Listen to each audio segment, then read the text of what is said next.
At the edge of Pittsburgh's airport, there's a closed landfill that now glistens with solar panels. It makes you wonder, could waste sites actually help power a city's future? Today's date is 2025-05-22. Let's get into how Pittsburgh International Airport managed to turn a landfill, a spot that used to be full of construction debris, into a solar energy hub. But why choose a landfill for solar panels? Isn't that risky? I mean, building on top of waste doesn't sound simple. That's a fair concern. The airport team didn't take it lightly. Before setting up any panels, they brought in environmental experts to study the site. They looked for hazardous materials, checked that the landfill cap was properly sealed. And what about methane? Wasn't gas buildup a risk too? Exactly. Methane is always something to watch on closed landfills. The team monitored gas levels, kept an eye on stormwater runoff, and tracked any shifting in the soil. All of this happened with oversight from state and local agencies to make sure safety standards were met. Actually, because that land couldn't really be used for buildings or parks, it made approvals easier. So why not use it for energy? Makes sense, and the numbers are pretty striking. Over 11,200 solar panels are now installed right on top of that landfill. This setup is expected to generate an extra 4.7 megawatts of clean power.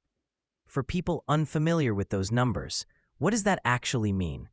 To put it simply, that's enough to cut about 5 million pounds of carbon emissions each year.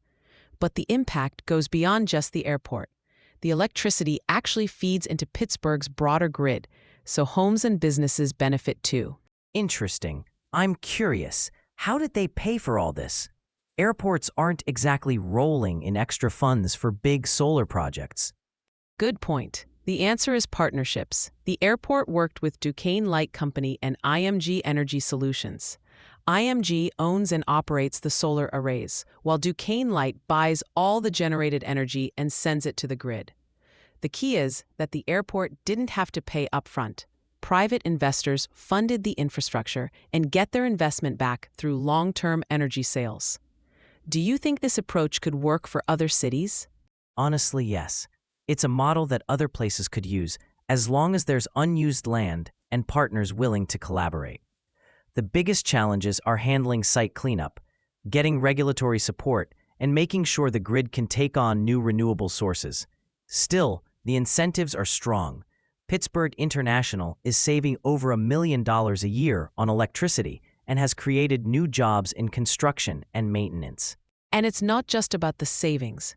The airport's become a kind of template for sustainable infrastructure. Now, airports in Houston and New York are looking into similar projects. Plus, the community's gotten more involved. The airport is seen as a leader in environmental efforts. I've even heard there's talk of producing sustainable aviation fuel right on site. If that happens, could the airport become almost entirely energy self-sufficient? That's what they're aiming for. This project shows that turning waste into power isn't just a nice slogan, it's actually doable. Other cities are watching to see if this model could help reduce emissions and change what people expect from public infrastructure.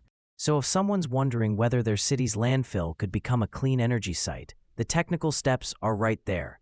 Start with site checks, work with regulators, set up public-private partnerships, and make sure your grid's ready for new energy sources. And the benefits go further than just cutting carbon. There's potential for lower energy costs, more jobs, and even a fresh public image for places like airports. If you're a city planner, a utility worker, or you work at an airport, maybe your unused land could be the next clean energy project. Thanks for joining us. From landfill to solar field, today's story shows how innovation can reshape essential infrastructure. Maybe your city will be next. This episode was brought to you by mynews.studio. You can try it now for free.